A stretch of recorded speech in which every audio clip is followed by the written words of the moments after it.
আসসালামু আলাইকুম viewers, welcome to mother cooking channel. আজকে আমি আপনাদেরকে রান্না করে দেখাবো কচুর ডগা। আর এই কচুর ডগার তরকারিটা খেতে কিন্তু খুবই মজার হয়। কিন্তু এই তরকারিটা খাওয়ার সময় আমরা যে প্রবলেমে পড়ি, সেই প্রবলেমটা হলো যে এই তরকারিটা খাওয়ার পর গলা চুলকায়। আজকে আমি আপনাদেরকে এমন এক প্রসেসে কচুর ডগা রান্না করে দেখাবো যে এই তরকারিটা খাওয়ার পর আর গলা চুলকাবে না। চলুন তাহলে রেসিপিটা দেখে নেওয়া যাক। প্রথমে আমি চুলার উপর একটু কড়াই বসিয়ে দিচ্ছি। তারপর দিয়ে দিব সয়াবিন তেল 1/4 কাপ, দিয়ে দিচ্ছি চিংড়ি মাছের শুটকি 1/2 কাপ। আর এই চিংড়ি মাছের শুটকিগুলোকে আমি খুব ভালোভাবে গরম পানিতে ভিজিয়ে রেখেছিলাম প্রায় 1 ঘন্টার মতো সময়। তারপর খুবই ভালোভাবে ধুয়ে নিয়েছি। এখন আমি এই চিংড়ি মাছের শুটকিগুলোকে খুবই ভালোভাবে ফ্রাই করে নেব। আমি বেশ কিছুক্ষণ সময় ধরে এই চিংড়ি মাছের শুটকিগুলোকে খুবই ভালোভাবে ফ্রাই করে নিয়েছি। আর এই সময় কিন্তু চিংড়ি মাছের শুটকিগুলো খুবই ভালোভাবে ফ্রাই হয়ে গেছে। এখন আমি এর মধ্যে দিয়ে দিচ্ছি পেঁয়াজ কুচি 1/2 কাপ, দিয়ে দিচ্ছি কাঁচামরিচ 7 থেকে 8টি। আর এই কাঁচামরিচগুলোকে আমি মাছ বরাবর কেটে নিয়েছি। আর ঝালটা আপনারা আপনাদের পছন্দ অনুযায়ী দিতে পারেন। দিয়ে দিচ্ছি রসুনের কোয়া 1/4 কাপ। এখন আমি এই সব উপকরণসমূহকে ফ্রাই করে নেব। আমি বেশ কিছুক্ষণ সময় ধরে এই উপকরণসমূহকে ফ্রাই করে নিয়েছি। এর সময় পেঁয়াজ, রসুন, কাঁচামরিচ প্রায় আধা ভাজা হয়ে গেছে। এখন আমি দিয়ে দেব জিরা বাটা 1 চা চামচ, আদা বাটা 1 চা চামচ, রসুন বাটা 1 চা চামচ। এখন আমি আদা ও রসুনের কাঁচা গন্ধ চলে যাওয়া পর্যন্ত এই উপকরণসমূহকে ফ্রাই করে নেব। আমি চুলা স্লো করে এই সব উপকরণসমূহকে খুবই ভালোভাবে ফ্রাই করে নিয়েছি। এই সময় কিন্তু আদা ও রসুনের কাঁচা গন্ধ চলে গিয়েছে।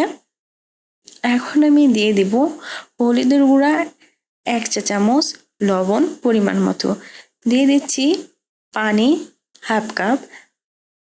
এখন আমি এই 1/2 কাপ পানিতেই এই তরকারিটাকে খুব ভালোভাবে নাড়িয়ে দিয়ে দিচ্ছি আলু 200 গ্রাম। আর এই আলুগুলোকে আমি লম্বা লম্বা চিকন চিকন করে কেটে নিয়েছি। দিয়ে দিচ্ছি কচুর ডগা। আর এই ডগাগুলোকে আমি খুব ভালোভাবে চিলিয়ে মিডিয়াম সাইজ করে কেটে দিয়েছি। এখন আমি এই তরকারিটাকে খুবই ভালোভাবে কষিয়ে নেব। আমি বেশ কিছুক্ষণ সময় ধরে এই তরকারিটাকে খুব ভালোভাবে কষিয়ে আমি ঢাকনা লাগিয়ে এই কচুর ডগাগুলোকে প্রায় 6 থেকে 7 মিনিটের মতো সময় রান্না করে নিয়েছি। এই সময় আমি আপনাদেরকে ঢাকনা খুলে দেখাচ্ছি। এ সময় কচুর ডগাগুলো অনেকটা পানি ছাড়তে শুরু করে দিয়েছে। এখন আমি দিয়ে দিব পেঁয়াজ 1/4 কাপ। আর এই পেঁয়াজগুলোকে আমি বড় বড় করে কেটে নিয়েছি। এখন আমি এই তরকারিটাকে খুবই ভালোভাবে নাড়িয়ে আবারও ঢাকনা লাগিয়ে দিব।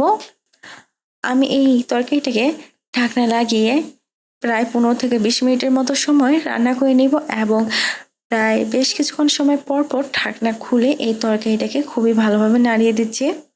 আর এই সময় আপনারা দেখতে পাচ্ছেন তরকারিটা থেকে কতটা পানি বের হয়েছে। আর এই পানিতেই আমি এই তরকারিটাকে খুবই ভালোভাবে কুক করে নিব।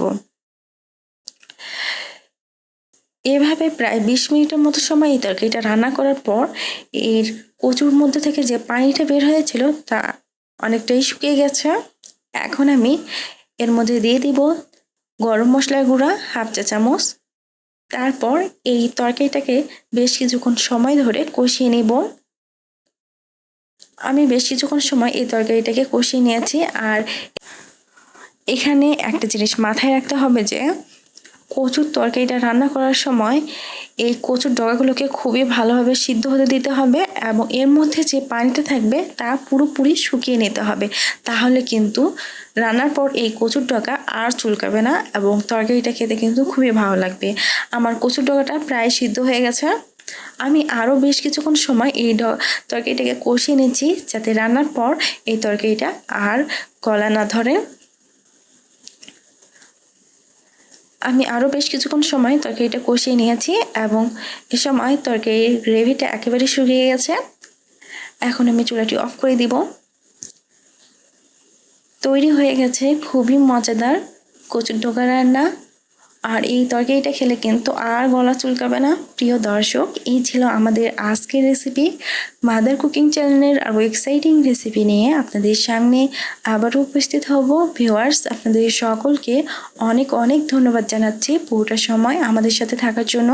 আমি উইশ করব আপনারা সবাই ভালো থাকবেন, সুস্থ থাকবেন এবং মাদার কুকিং চ্যানেলের সাথে থাকবেন।